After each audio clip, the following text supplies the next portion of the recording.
आप 25 साल से ज्ञान में चल रहे हैं।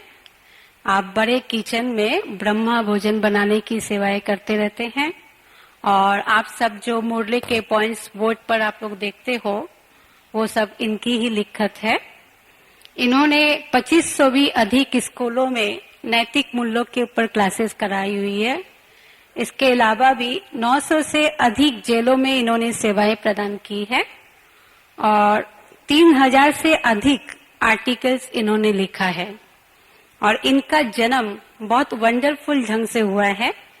जैसे आप लोग जानते हैं कि जो रद्दी के कागज हम लोग फेंक देते हैं बिक्री में या पड़ा रहता है, तो वहीं से कोई एक पेपर जैसे पंपलेट हो या कोई बाबा की लिखत वो उनको मिली थी और उसी के आधार से वो आज बाबा के बच्चे बने। तो बाबा जो बोलते हैं ना, बच्चे को मैं कौड़ी से हीरा बना देता हूँ, तो इनका जन्म उसी ढंग से हुआ है। तो ये किस तरह से कौड़ी से हीरे तुल्य बने, ये भी हमारे लिए बहुत बड़ा एग्जाम्पल है। और अभी भाई जी आप लोग को हमारे जीवन में जो आने वाली समस्याएं हैं, छोटी छोटी समस्याएं, उस सब को किस तरह से सहज ढंग से हम समाधान कर सके उसके ऊपर क्लासेस कराएंगे आदरणीय भगवान भाई जी। ताली से स्वागत करें, एक हाथ की ताली से। ओम शांति। तो आज का टॉपिक है समस्या का समाधान कैसे करें। वास्तव में आज जो हमें ज्ञान लेने की जरूरत पड़ी है, ये हमने ज्ञान क्यों लिया है? क्योंकि जीवन में छोटी छोटी समस्या आते हैं, तो उसी समस्या का ज्ञान के आधार से हम समाधान करने के लिए हमने ज्ञान लिया है। ज्ञानी और अज्ञानी का यही फर्क है। ज्ञानी समस्या में घबराता नहीं, समस्या का समाधान करता है, और जो अज्ञानी है उस समस्या में घबराता है। क्यों हुआ, कैसे हुआ, ऐसे कैसे हुआ, वो तनाव में आता है। इसीलिए अगर ज्ञानी बनने के बाद भी सफेद ड्रेस पहना, बैज पहना, बाबा को पहचाना, लेकिन इसके बाद भी अगर हमने समस्या का समाधान करने की कला नहीं सीखी, इसका मतलब हम ज्ञानी नहीं हुए। इसलिए आप सभी मधुबन में आए हैं।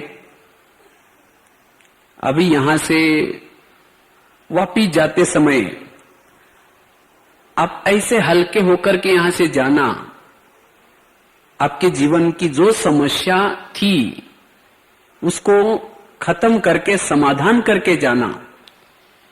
क्यों समाधान करके जाना? क्योंकि समस्या जिसको आती है वो ज्ञान का चिंतन, योग का चिंतन, आत्मचिंतन, परमात्मा चिंतन, मनन चिंतन नहीं कर सकता। इसलिए समस्या का समाधान करना ये योग का पहला फाउंडेशन है। अगर हमें इस योग के पथ पर चलना है, योग के मार्ग में चलना है, तो पहले हमें समस्या का समाधान करना पड़ेगा। और ज्ञान है ही हमें समस्या का समाधान करने के लिए। क्योंकि अगर आपके सामने कोई समस्या है तो आप वृत्ति से वायुमंडल बनाने की सेवा नहीं कर पाएंगे। क्योंकि जो व्यक्ति आपके सामने समस्या पैदा करता है उसको देखते ही आपका वायुमंडल, आपकी वृत्ति खराब हो जाते हैं। और जब वृत्ति खराब हो गई तो बाबा को तो भूल गए और उसके प्रति गलत वृत्ति आपने फैला दी। इसीलिए आज संसार परिवर्तन क्यों नहीं हो रहा है, ये दुनिया परिवर्तन क्यों नहीं हो रहे हैं? उसका कारण है वृत्ति में परिवर्तन नहीं किया। और वृत्ति परिवर्तन क्यों नहीं हो रहे? क्योंकि हम समस्या का समाधान नहीं कर रहे। इसीलिए आज हमें इस बात को बड़े गहराई से सोचना है। जिसको हम समस्या समझते हैं, जिसको हम प्रॉब्लम समझते हैं, ये समस्या और प्रॉब्लम्स क्या है? वास्तव में देखा जाए ये संसार बड़ा कल्याणकारी बना है। इस संसार की हर घटना कल्याणकारी बनी है, हर बात कल्याणकारी बना है। इस संसार का हर व्यक्ति निर्दोष है, कोई दोषी नहीं है। इसीलिए बाबा ने यहां आते हमें पहला ज्ञान कौन सा सुनाया? ड्रामा का ज्ञान, कर्म गति का ज्ञान। अगर जिसको कर्म गति का ज्ञान है, ड्रामा का ज्ञान है, तो भी समस्या का समाधान नहीं कर रहे, इसका मतलब उसने ड्रामा को समझा नहीं, कर्म गति को समझा नहीं। इसलिए हमें हल्के होना बहुत जरूरी है, क्योंकि समस्या आने से हम भारी बनते हैं, खुद भी भारी, दूसरे भी भारी। तो समस्या तो अलग अलग प्रकार के होते हैं। क्या क्या समस्या होते हैं? कोई किसका अपमान कर रहा है, ये समस्या है। कोई किससे रोक रहा है, समझे कोई पत्नी ज्ञान में आ रहे हैं, पति उसका रोक रहा है, नहीं जाओ, तुम आश्रम में नहीं जाओ, और उस पत्नी को बहुत समस्या लग रही, बाकी सब घर में काम करती है, सब कुछ ठीक करते हैं, लेकिन पति कहता है वहां नहीं जाना है। तो इसीलिए उस माता के मन में उस पति के प्रति घृणा भाव उत्पन्न हुआ है, ये मुझे समस्या क्यों डाल रहा है, बाकी सभी लोग जाते हैं लेकिन मुझे क्यों रोक रहा है। किसको समस्या है? किसी ने पैसे लेके गया, वापस नहीं दे रहा है, ये समस्या है। किसकी क्या समस्या है? शरीर ठीक नहीं है। किसकी गरीबी की समस्या है? किसकी उसके घर के अंदर बच्चे तंग कर रहे हैं, किसकी है बच्चे बीमार पड़ रहे हैं, पैसा बहुत जा रहा है उसमें। और कलयुग को कहा ही जाता है समस्या का युग। तो अनेक प्रकार की समस्या है। कोई किसी को रिस्पेक्ट नहीं दे रहा है, कोई किसी को दबा कर रख रहा है, आगे बढ़ने नहीं दे रहा है। और इसीलिए आज हमारा वो ज्ञान का चिंतन चलने के बजाय सवेरे तो मुरली तो सुन लेते हैं, फिर कहते आज किसी का परचिंतन नहीं करेंगे, आज अंतर्मुखी बनेंगे, आज किसी के चक्कर में नहीं जाएंगे, आज बहुत अच्छा योग लगाएंगे। लेकिन जब कर्म क्षेत्र पर गए, जो समस्या डालता है उसको देखने के बाद फिर कहेंगे फिर आज ऐसा कर रही है, फिर इसने ऐसा किया, ऐसा वैसा ऐसा वैसा करके फिर परचिंतन करेंगे। फिर शाम को जब योग में बैठेंगे, अरे आज तो परचिंतन भी किया, आज किसी की निंदा भी की, जब बेचारे के निर्दोष है, कोई बात नहीं। तो इस तरह से आज हमारा मन कमजोर होता जा रहा है, वृत्ति खराब होती जा रही है। इसीलिए हमें समस्या का समाधान करना ये बहुत जरूरी है। और इस सीजन में मैं तो देखा, इस सीजन की जितनी भी वानियां चली, बाबा ने बार बार कहा कि बच्चे समस्याओं का समाधान करो, कारणों का निवारण करो, और यही इस वर्ष के पुरुषार्थ की नवीनता है। बाबा ने नए साल में मुरली चलाई थी, बाबा ने कहा कि इस वर्ष में क्या नवीनता करेंगे, यही नवीनता करो, समस्या का समाधान करो, कारणों का निवारण करो, तब दृढ़ता से परिवर्तन होगा। और यही हमारा तीव्र पुरुषार्थ का आधार है। और जो समस्या का समाधान करता है उसका मन हल्का रहता है, और जिसका मन हल्का रहता है वही उड़ता रहता है। यही फरिश्ता स्थिति है, उसी की ही निराकारी स्थिति रहती है। जो समस्या का समाधान करता है वो निराकारी अवस्था में रह सकता है, वही वृत्ति से वायुमंडल फैला सकता है, वही अपना आत्मा का दर्शन कर सकता है, परमात्मा का चिंतन कर सकता है। लेकिन ये समस्या, तो समस्या क्या है? एक आपको एक प्रैक्टिकल एग्जांपल सुनाता हूं, इससे पता चलेगा कि समस्या क्या है।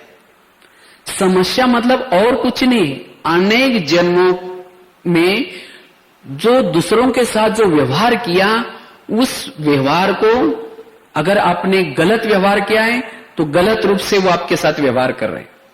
अगर किसी का पैसा आपने डुबोया तो वो आपका पैसा डुबो रहा है। तो जो आपने कांटे बोए तो वही कांटे आज समस्या के रूप में आपको दिखाई पड़ रहे हैं। अगर आपने किसी को दबा कर रखा है सांस बन करके, आपको भी इस जन्म में वो सांस बन करके दबा रहे हैं। अगर किसी को आपने भी रोका हुआ है सत्संग में जाने के लिए, वो भी आपको पति बन करके अभी रोक रहा है। इसीलिए उसको समस्या कहेंगे। लेकिन आज हम न जानने के कारण हम केवल वर्तमान को जानते हैं, इस जन्म को जानते हैं, लेकिन बाबा ऊपर से कई जन्मों को जानता है। इसीलिए बाबा कहते हैं, बच्चे ये समस्या नहीं, तुम्हारे कर्मों का ये फल है। तो इसीलिए जब काटे बोते समय मजा आई और अभी, इसीलिए जो कुछ हो रहा है उसको अपना ही कर्म समझ करके खुशी खुशी से उसको क्या करो, सहन करो। एक एग्जाम्पल आपको सुनाता हूं, प्रैक्टिकल घटना है, कोई एग्जाम्पल नहीं है। एक आगरा की बात है। आगरा में एक पति पत्नी रहते थे, बहुत गरीब थे। तो एक बार उनके पास कोई मेहमान आता है।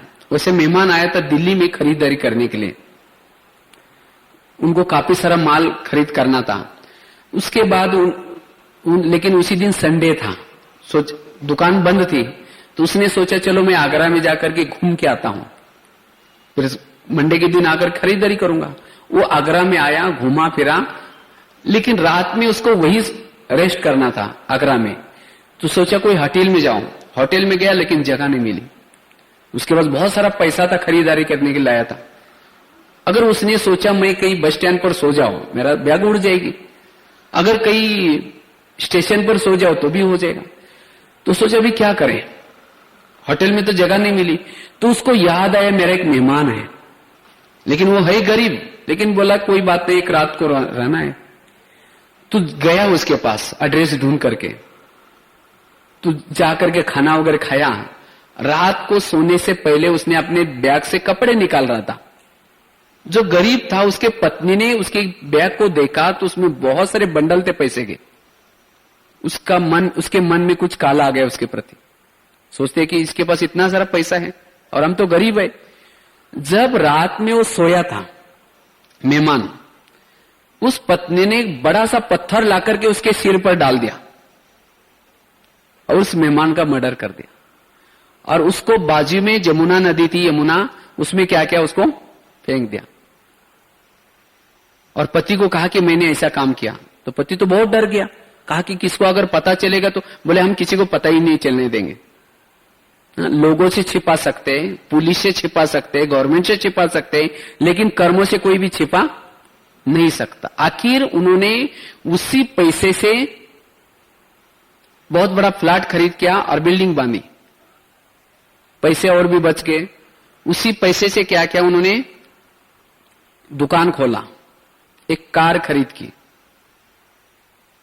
उसके बाद उनकी गरीबी तो खत्म हो गई। कुछ सालों के बाद उनको एक बच्चा हो गया और बच्चे के साथ बहुत प्यार रहता था उनका दोनों का।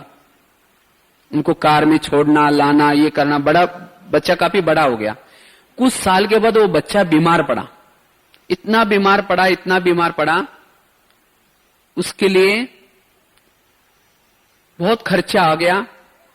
कार बेची तो भी ठीक नहीं हुआ। आखिर जो बनाया था दुकान वो भी बेचा तो भी ठीक नहीं हुआ। आखिर जो मकान बनाया था वो भी बेचा तो भी ठीक नहीं हुआ। आखिर एक दिन वो बच्चा कहता है, पापा जी अपने को जो पैसा मिला था वो खत्म हो गया, मैं जा रहा हूं। तो बच्चा कौन था? बच्चा वही था जो मेहमान जिसके पैसे लिए थे। अगर वो व्यक्ति कहे, जो गरीब जो था, मेरे जीवन में बहुत समस्या आ गई, मेरा बेटा भी बीमार मर गया, फिर मेरी कार भी बेची गई, समस्या क्या है? उसने जो कर्म किया उसका वो फल। इससे स्पष्ट होता है कि समस्या क्या है। इसीलिए अगर मुझे कोई तंग कर रहा है तो ये मेरा हिसाब किताब है। इसीलिए बाबा ने कर्मों का ज्ञान क्यों बताया? इसीलिए हमें समाधान करना जरूरी है। जो आपको समस्या डाल रहे, आपका हिसाब ले रहा है। इसलिए समस्या का समाधान करने के लिए एक बहुत सुंदर फार्मूला है, वो है निगेटिव बातों को क्या बना दो, पॉजिटिव। जो निगेटिव बातों को पॉजिटिव में लाता है उसका अपने संकल्प बच जाएंगे, उसकी एनर्जी बच जाएगी और उसके प्रति वृत्ति जो समस्या डाल रहा है उसके प्रति वृत्ति भी खराब नहीं होंगी। बाबा ने एक होमवर्क दिया हमें 15 दिन के लिए, और बाबा उसका रिजल्ट अभी लेंगे। कौन सा? दुआएं दो और दुआएं लो। दुआएं कौन दे सकता है? जो जीवन में आने वाली हर बातों को, हर निगेटिव बातों को पॉजिटिव में लेता है। अगर कोई समस्या डाल रहे हैं, अगर आपने उसको पॉजिटिव लिया तब जाकर के आप दुआएं दे सकते हैं।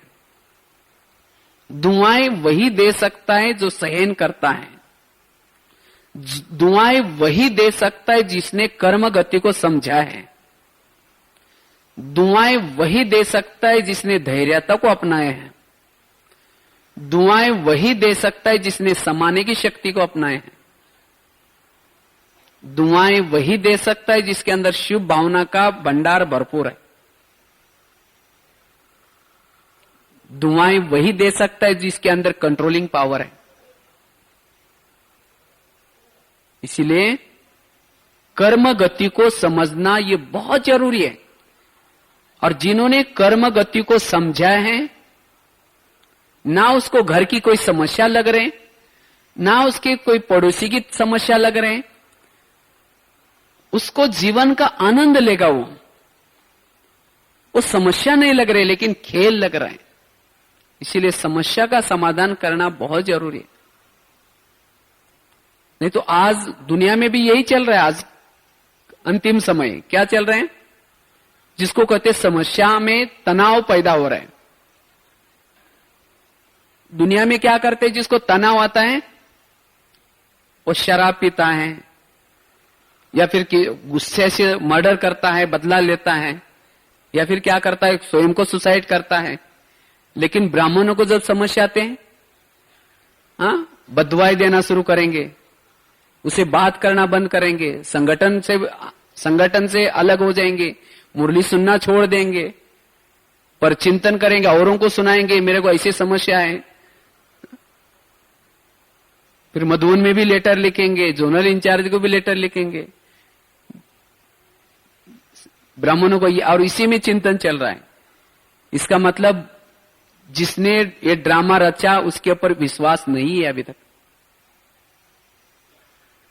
इसका मतलब कर्म गति को समझा ही नहीं। इसीलिए आज हमें कर्म गति को समझना बहुत जरूरी है। इसीलिए बाबा ने यहां केवल आत्मा का ज्ञान नहीं बताया। नहीं तो केवल बाबा कहता है बच्चे आत्मा समझ करके मुझे याद करो। ये ड्रामा का ज्ञान, कर्म गति का ज्ञान क्यों सुनाया? क्योंकि इसके बिना आत्मा अभिमानी नहीं बन सकते। इसके बिना हम परमात्मा का चिंतन नहीं कर सकते। इसके बिना कर्मातीत नहीं बन सकते। क्योंकि समस्या में जैसे कहा संकल्प ज्यादा चलते हैं। आज दुनिया में भी जो बीमारियां होती जा रहे हैं, क्यों होती जा रहे हैं? क्योंकि समस्या के कारण। समस्या में दिमाग क्या होता है? गर्म होता है। और जिसका दिमाग गर्म होता है इसको कई प्रॉब्लम्स, हार्ट फेल, डायबिटीज, कई प्रकार है। इसीलिए कहावत भी बने ना, जिसका पाव गरम, पेट नरम, दिमाग ठंडा, उस घर में कोई डॉक्टर है उसको मार दो डंडा। वहां डॉक्टर आने की कोई भी जरूरत नहीं। लेकिन आज हर एक को समस्या है। इसीलिए हमें समस्या का समाधान करना बहुत जरूरी है। तो छोटी छोटी समस्या का समाधान करने के लिए जैसे कहा, निगेटिव बातों को क्या बना दो? पॉजिटिव। समझो कोई अगर आपका अपमान कर रहे हैं, ये समस्या है, आप उसको पॉजिटिव लो। कैसे? ये अपमान नहीं कर रहा है, मेरे ऊपर गुलाब का फूल डाल रहे हैं। जो संगम युग में आपके अपमान करेगा जो व्यक्ति, वही व्यक्ति द्वापर में रोज आपके मूर्ति के सामने गुलाब के फूल ला करके डालेगा, गुलाब के फूलों से पूजा करेगा। तो भगत चाहिए कि नहीं चाहिए? तो जिस किसी ने अपमान किया, बाबा को थैंक्स करो, बाबा आज आपने बहुत अच्छा भगत भेजा था, उसने बहुत अच्छा फूल डाल के गया, आपका बहुत बहुत धन्यवाद। अगर आपकी किसी ने बुराई की, जब आपको पता चलता है कि इन्होंने मेरी बुराई की है, और जब वो सुनते हैं तो दिल क्या होता है? खराब लगता है, हमारी ग्लानि कर रहे सब, तो उस समय फिर उसके प्रति वृत्ति खराब करते हैं, ये तो मेरी अच्छी महिमा नहीं करते, ग्लानि करते हैं, उसको बददुआएं देते हैं। लेकिन नहीं, उसको भी दुआएं दो, ये आपकी ग्लानि नहीं कर रहे, लेकिन वो आपका कीर्तन भजन गा रहे हैं। जो संगम में बुराई गाएंगे, इधर उधर बुराई सुनाएंगे, दूसरों के प्रति आपकी भावना खराब कराएंगे, वही लोग द्वापर में आपकी भावना बिठाने का काम करेंगे, अर्थात कीर्तन गाने वाले काम करेंगे। जिसने गाया अर्थात बोला, जिसने हां में हां मिलाया, जिसने वो सुना, वो कोई सुनने वाला कीर्तन बनेगा, कोई गाने वाला बनेगा, कोई टाल बजाने वाला, कोई डपले वाला बनने वाला बनेगा। हाँ, तो कीर्तन भजन मंडली चाहिए। तो इसलिए उस बातों को क्या करना है, पॉजिटिव, तब जाकर के आप हल्के रह सकते। अगर कोई माता जी है, उसका अपना पति तंग करता है, पॉजिटिव ले लो, हो सकता है मैं भी इसका पति बन करके कभी तंग किया होगा, इसलिए मेरा हिसाब किताब चुप तो हो रहा है। कोई सास तंग कर रहे हैं, कोई बात नहीं, मैं भी इसकी सास बन करके कभी तंग किया होगा। इसीलिए उसको पॉजिटिव लेकर के उस आत्मा को दुआएं दो।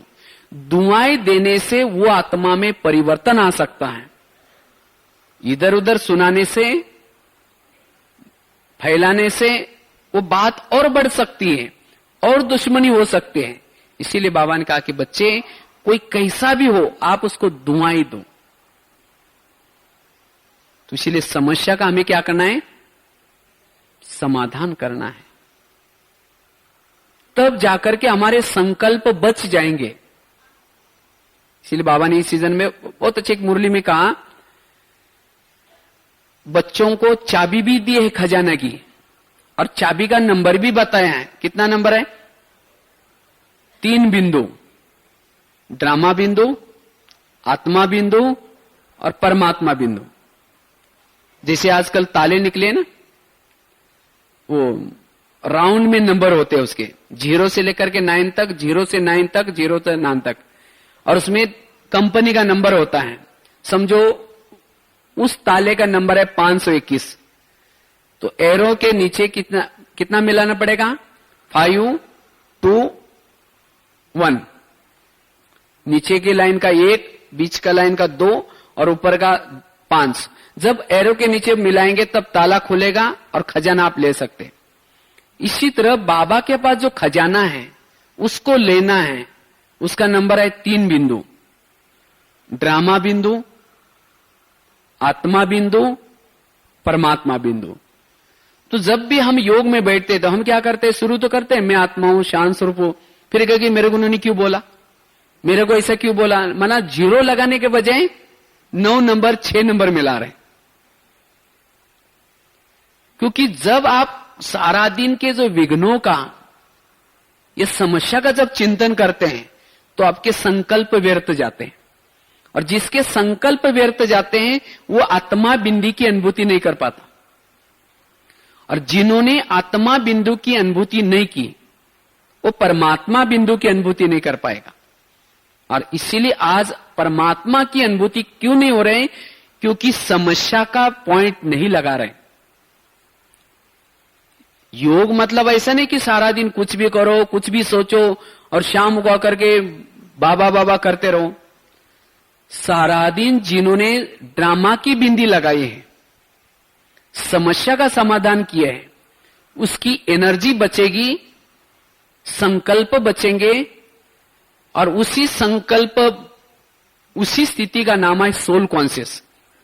और जिसकी सोल कॉन्शियस स्थिति है उसको परमात्मा की स्थिति, परमात्मा बिंदु की अनुभूति सहज हो जाएगी। एक दूसरे का कनेक्शन है। इसीलिए 3 बिंदु बहुत इंपॉर्टेंट है।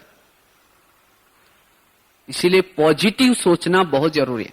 जितना सारा दिन की परिस्थिति के बारे में पॉजिटिव सोचेंगे उतना आप समस्या का समाधान कर सकते हैं। पहले जमाने में भी लोगों के सामने समस्या आती थी, बातें आती थी, लेकिन वो क्या करते थे, उस बातों को पॉजिटिव में लेते थे। मैंने हमेशा एक मैं एग्जाम्पल सुनाता रहता हूं।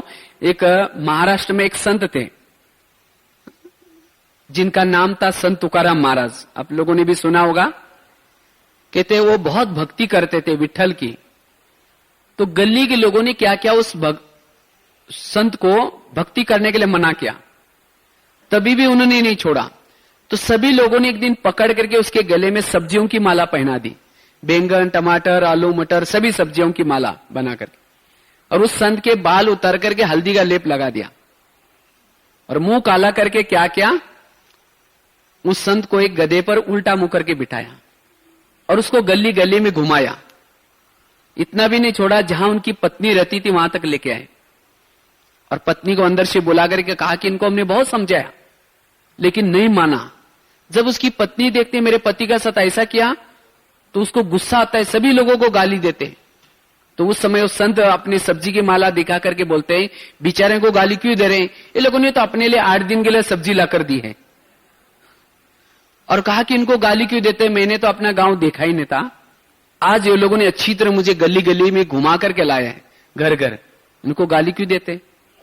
और कहा कि इनको गाली क्यों देते हैं, मेरे सिर में तो फोड़े हो रहे थे, ये लोगों ने बाल उतार करके हल्दी लगाई, औषध किया, उनको गाली मत देना, चाय पानी पिला करके भेजना। समस्या का क्या किया, समाधान। इसी तरह हमें भी ये कला सीखनी है, हर निगेटिव बातों को क्या बना दो, पॉजिटिव। तब आपको, और वास्तव में समस्या है, समस्या आपको अच्छाई की तरफ लेके जाने के लिए आती है। समस्या अगर नहीं होती तो आपका कल्याण कभी नहीं हो सकता।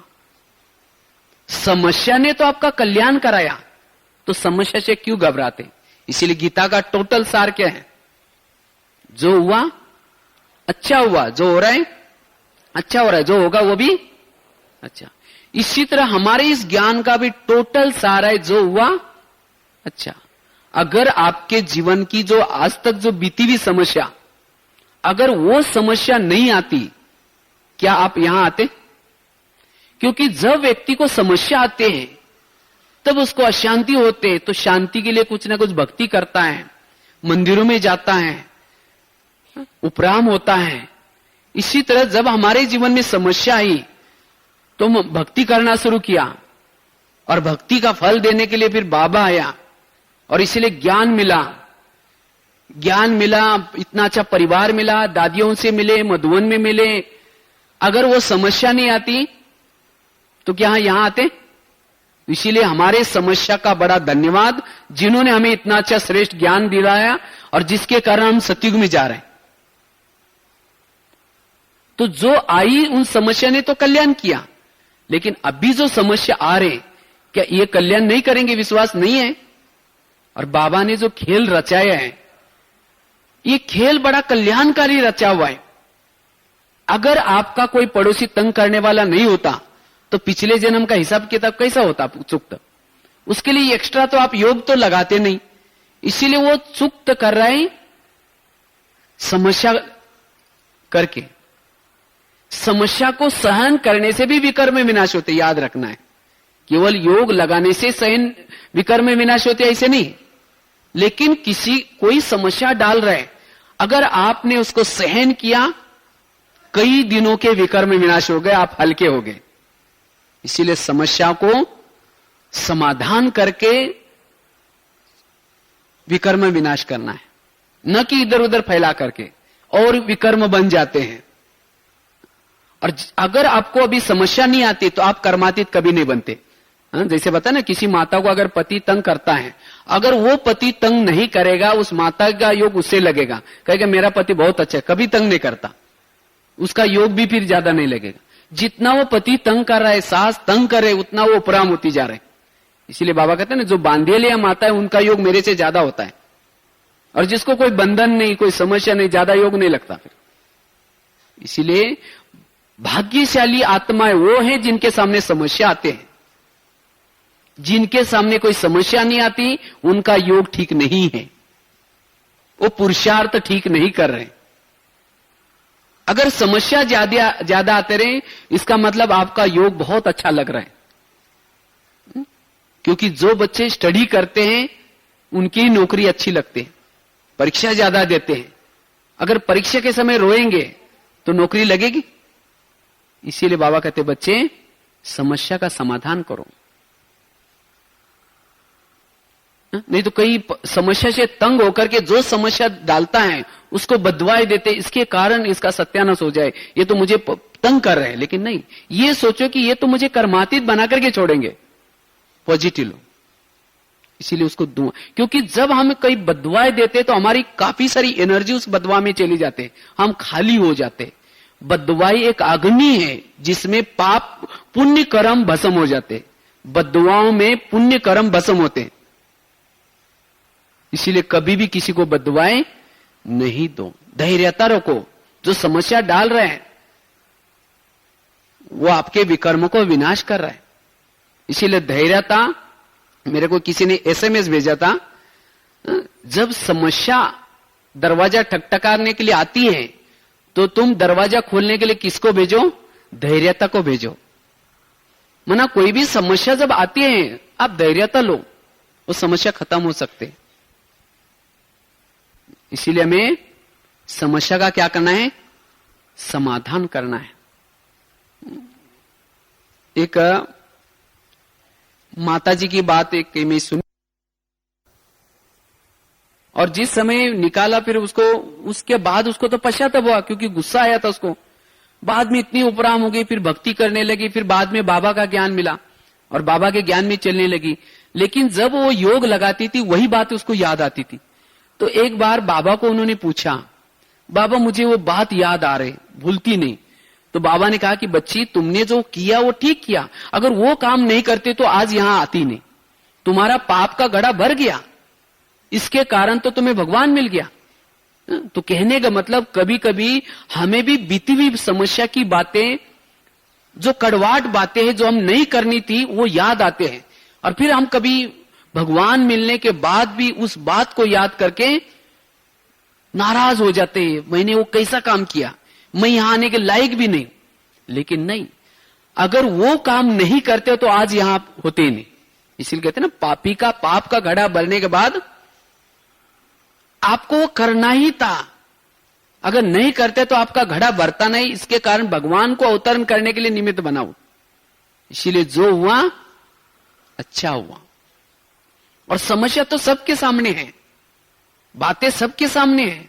कहते, और एक बात आपको सुनाते हैं, कहते एक माता जी थी, भगवान के पास जाती है और भगवान को कहते, भगवान मेरे जीवन में आपने कितनी सारी समस्या दी है, मैं कितना दुखी हूं, बहुत प्रॉब्लम्स है मेरे सामने। तो भगवान कहते, अच्छा तुम्हें ज्यादा समस्या है ना, तुम अपनी समस्या की सभी बातें एक चिटकी पर लिख दो, क्या क्या समस्या है, और उसी चिटकी को गठड़ी में बांधो और उसी गठड़ी को गांव के बाहर एक बड़ का पेड़ा वहां टांग के आओ। तुम्हारा ज्यादा है ना, मैंने तुम्हारे लिए पार्सलिटी की, मेरे से गलती हो गई, तो तुम्हारी सभी बातें एक चिटकी पर लिख दो और उसी चिटकी को गांव के बाहर एक बड़ का पेड़ा वहां टांग दो। लेकिन उसी पेड़ों को बहुत सारी दुखों की समस्या की गठड़ी है, तुम्हारा छोड़ देना और उसमें से कोई भी एक लेके आना। तो माता जी बड़ी खुश हो गई, सोचे चलो मेरा कम हो जाएगा।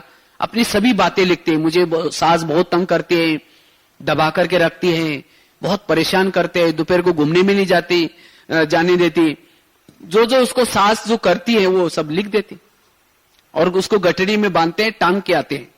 लेकिन भगवान ने कहा था उसमें से कोई भी एक तुम्हारा छोड़ देना, कोई भी एक लेके आना, क्योंकि दुख धाम में रहते हो तो दुख तो जरूरी है। तो उसको लगता है ये गठड़ी लूं या ये लूं या ये लूं, उसको लगता है अगर ये लूंगी तो हो सकता है उसका पति शराबी होगा, ये भी तो समस्या है।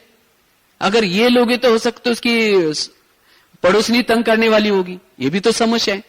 अगर ये लोगे तो हो सकता है उसके बच्चे तंग करने वाले होंगे या गरीब होंगे, इसीलिए मेरा तो मेरी सास तंग करते हैं, बाकी तो सब ठीक है, इसीलिए अपना ही उतार करके वापस लाते। तो इसी तरह हर व्यक्ति के जीवन में समस्या जरूर है। इसीलिए किसको लग रहा है ये सुखी है, उसको लग रहा है ये सुखी है, लेकिन हर जीवन में आंतरिक सुनो उसकी, वो जब जाने के बाद वो सुनाना शुरू करता है।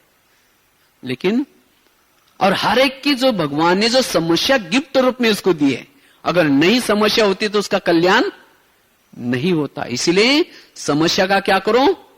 समाधान। जो समस्या डालता है उसका धन्यवाद दो। और एक आपको रामायण की घटना एक सुनाते हैं। कहते रामायण में राम राजा बनने वाला था, सभी अयोध्या में सबको पता चला कि राम जैसा राजा मिलने वाला, बहुत खुश हो गए सभी लोग।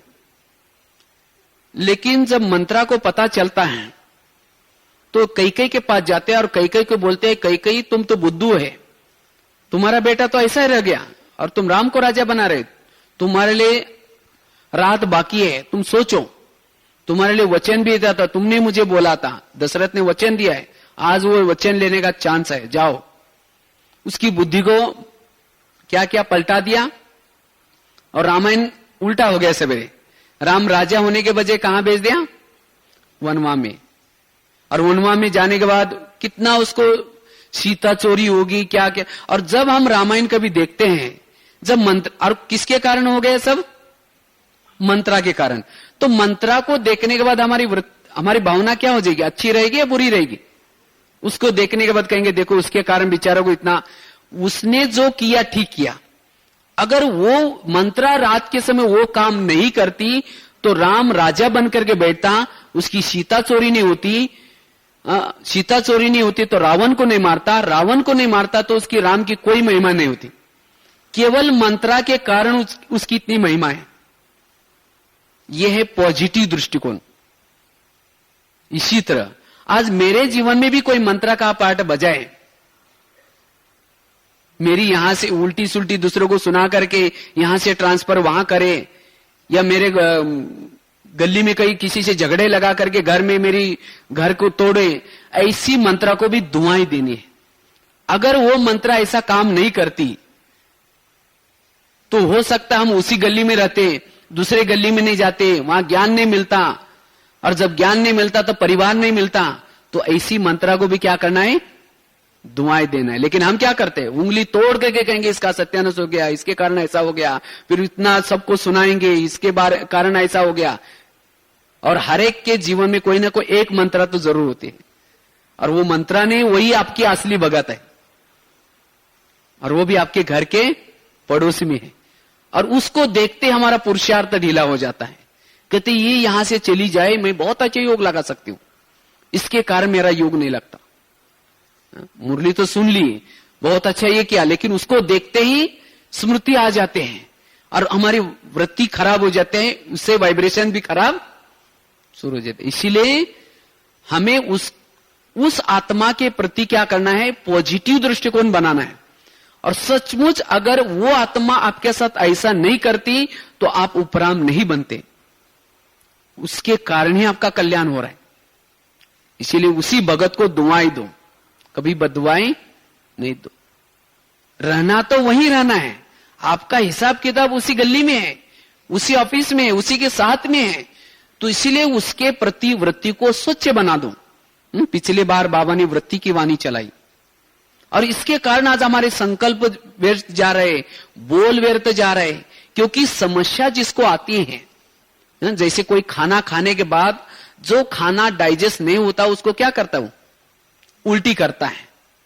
इसी तरह जो व्यक्ति समस्या डाल रहे हैं, या जिस व्यक्ति की वो बातें पेट में डाइजेस्ट नहीं हो रहे, वही फिर हम औरों को किसी को बुला करके उसके कान में उल्टी करते। जैसे वो दुनिया में उल्टी कहां करते हैं? वॉश बेसिन में। तो हम भी कहां उल्टी, जिसको वो बातें डाइजेस्ट नहीं होती वो क्या करेंगे? किसी का कान में उल्टी करेंगे। कान का आकार कैसा है? वॉश बेसिन की तरह।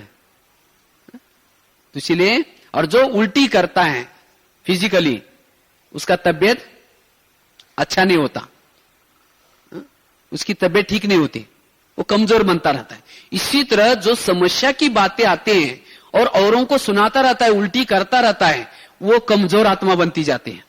उसका मनोबल कमजोर, आत्मबल कमजोर, वो योगी नहीं बन सकता, वो वायुमंडल खराब कर रहा है।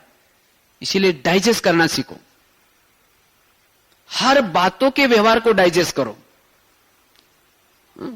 कोई रावण की तरह हो, उसके संस्कारों को भी आप डाइजेस्ट करो। और वो रावण की तरह क्यों कर रहे हैं? क्योंकि आपके हिसाब किताब है। इसीलिए समस्या का समाधान करना किसी को सुनाने से नहीं होगा, ये खुद हमें ही समाधान करना पड़ेगा। और तब जाकर के आप तीव्र पुरुषार्थी बन सकते हैं, तब जाकर के योगी बन सकते हैं। इसीलिए बाबा ने कर्म गति का ज्ञान बताया। इसीलिए वर्तमान समय आज जो हम परेशान हैं समस्या के कारण, इसीलिए अभी बाबा के कमरे में जाकर के क्या करेंगे, यहां से जब जाने से पहले जिसके प्रति आपकी बनती नहीं उसके प्रति आप पॉजिटिव दृष्टिकोण बना करके जाओ, उसके प्रति अपनी वृत्ति को स्वच्छ बना करके जाओ, तब जाकर के आप ज्ञान का चिंतन कर सकेंगे, सोमानों में रह सकेंगे, आत्मस्वरूप में रह सकेंगे। इसीलिए उस आत्मा के प्रति दुआएं निकालो, सचमुच ये आत्मा कितनी महान है, और वो जो आपके साथ व्यवहार कर रहे हैं उसकी कोई गलती नहीं है। हर आत्मा का अपना अपना पार्ट है, और उसको जैसी स्क्रिप्ट मिली है, जैसे नाटक होता है ना, नाटक में सबको जैसी स्क्रिप्ट मिलती है वैसे सभी पार्ट बजाते हैं, इसीलिए उसको जैसी स्क्रिप्ट मिले वो सब बजा रहा है। इसीलिए बाबा कहते हैं बच्चे, उसको ये कहना है कि ऐसा क्यों कर रहा है, इसका मतलब जिसने डायरेक्टर बनने नाटक रचा है, खेल रचा है, आप उसके ऊपर डाउट ले रहे हैं। इसीलिए बाबा कहते हैं ड्रामा के ऊपर निश्चय, स्वयं के ऊपर निश्चय, और जो व्यवहार कर रहा है ब्राह्मण परिवार है उसके ऊपर भी निश्चय, पाठधारी के ऊपर भी निश्चय।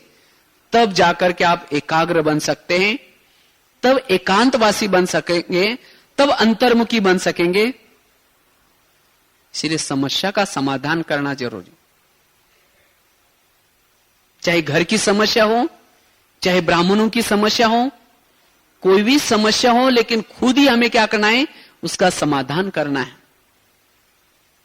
नहीं तो कई बोलते ना भगवान तो कोई सुनता ही नहीं हमारी, वो कुछ नहीं सुनता, यहां ऐसा ही हो रहा है। लेकिन नहीं, ये ड्रामा बड़ा कल्याणकारी चल रहा है, भगवान इस संसार में अन्याय नहीं करता, ये खेल बड़ा न्यायपूर्वक चल रहा है।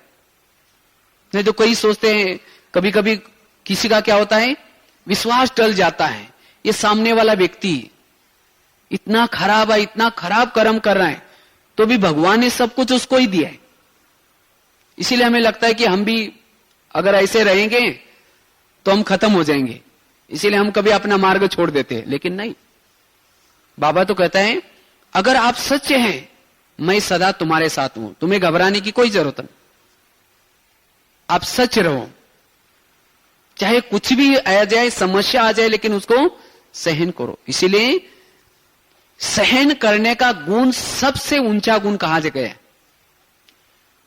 सहन करने से शांति का गुण आता है, सहन करने से धैर्यता का गुण आता है, एकाग्रता का गुण आता है, अंतर्मुखता का गुण आता है, किसी को सम्मान देने का गुण आता है। जो सहन नहीं करता वो सम्मान भी नहीं दे सकता, और जो सहन करता है वही झुक भी सकता है। इसीलिए बाबा कहते बच्चे हल्के बनो, और इसको कहते फरिश्ता, हर बातों में, हर परिस्थिति में हल्के। इसीलिए दीदी हमेशा एक 3 शब्द यूज करती थी, झुक झुक झुक, शिक शिक शिक, मर मर मर। झुकना सीखो, सीखना सीखो, और मरना सीखो।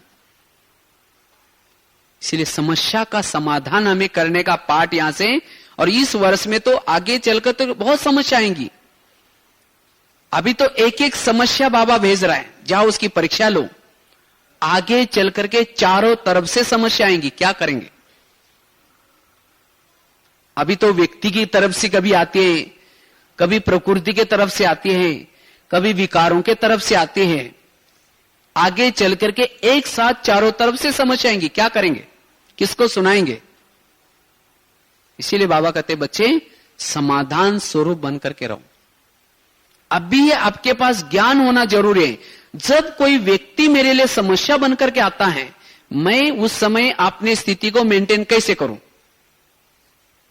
अगर कोई विकारों के तरफ से मेरे पास कोई समस्या आते हैं, उसी समय क्या करें। अगर कोई प्रकृति के तरफ से मुझे समस्या आते हैं, उसी समय मुझे कैसे सहन करना है। तो इस तरह से समस्या का समाधान करने की अभी कला सीखना है। कई सोचते हैं मुझे तब सहन नहीं होता, तब मुझे गुस्सा आता है, इसको हम कितना उपकार करते हैं, हमने इसको इतना मदद करते हैं, तो भी यह हमारे ऊपर अपकार करता है, इसीलिए मुझे गुस्सा आता है। याद रखना है, ये संसार का ही नियम है। जिसके ऊपर आप उपकार करेंगे, जिसको आप मदद करेंगे, वही आपका अपकार करेगा। इसीलिए उसको भी क्या करना है, दुआएं देने हैं।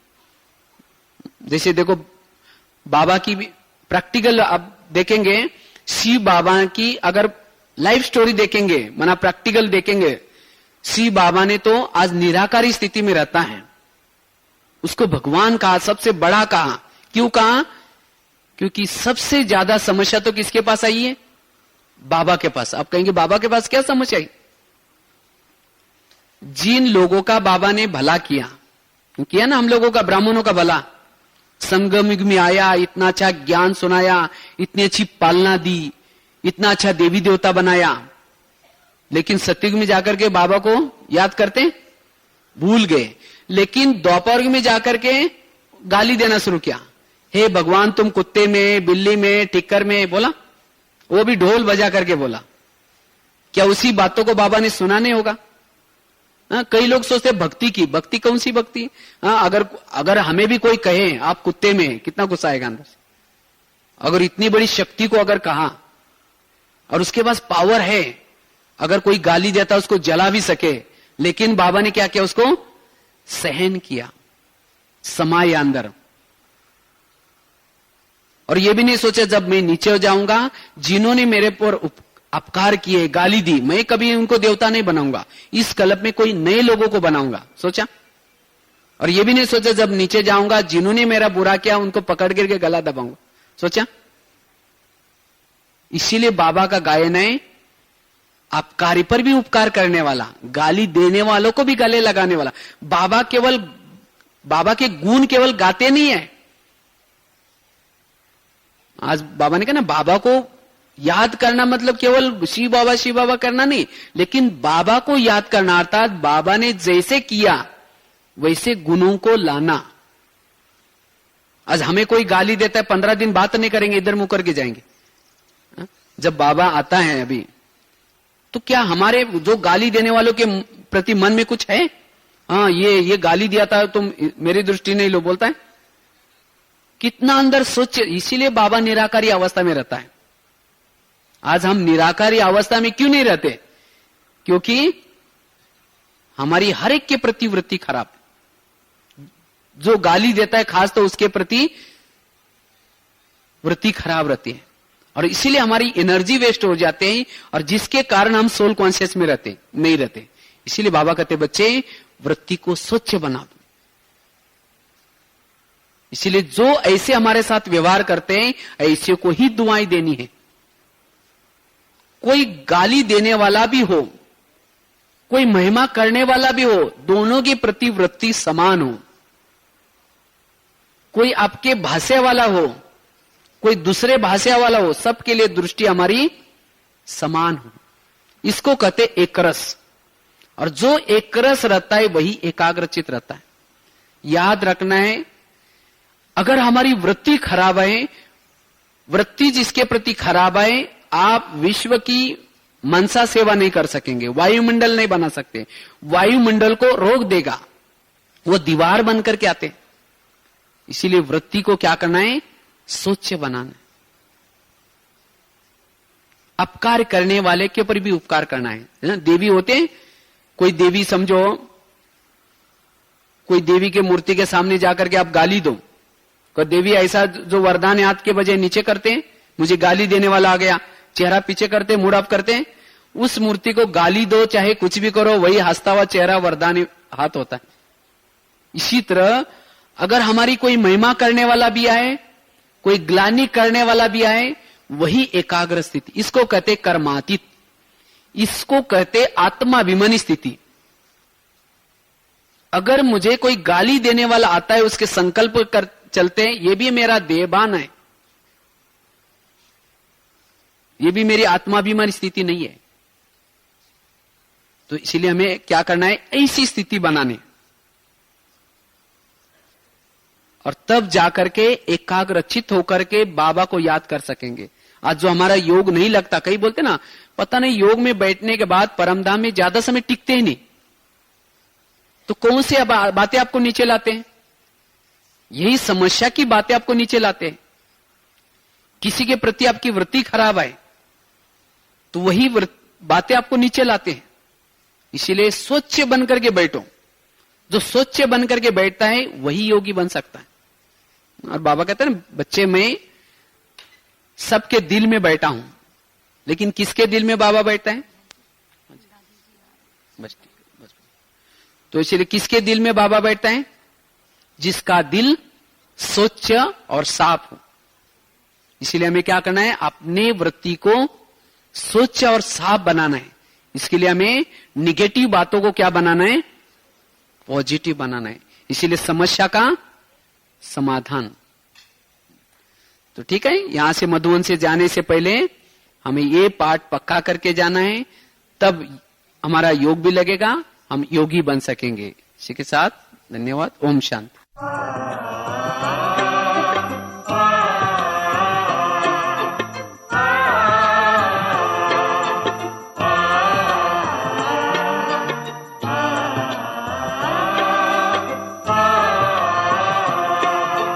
मन में इसी धुन का है बसेरा, मैं बाबा का बाबा मेरा।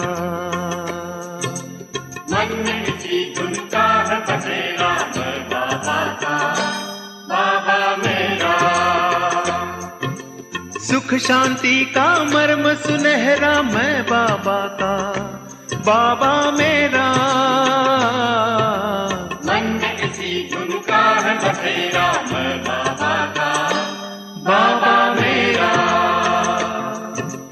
मन में इसी धुन का है बसेरा, मैं बाबा का बाबा मेरा।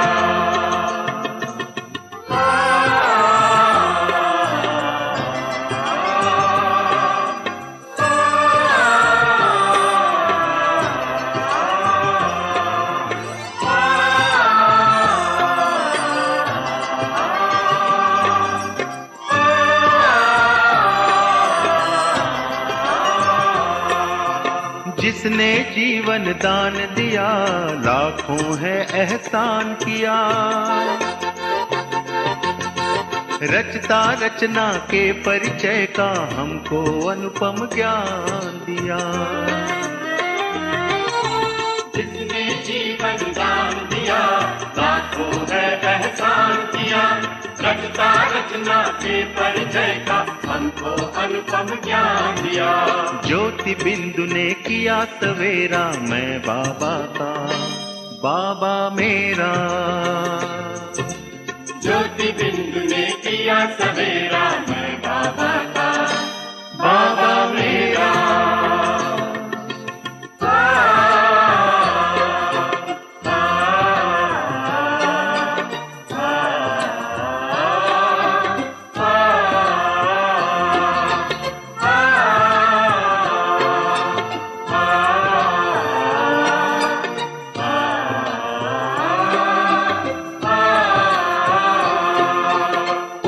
उतर कर स्वर्णिम किरणें लगी है गम का तम हरने।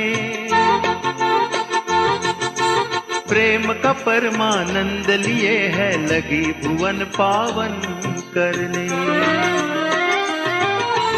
उतर उतर कर स्वर्णिम किरणें लगी है गम का तम हरने। प्रेम का परमानंद लिए है लगी भुवन पावन करने। गगन पथ में फूल बिखेरा, मैं बाबा का बाबा मेरा। गगन में पथ में फूल बिखेरा, मैं बाबा का बाबा मेरा।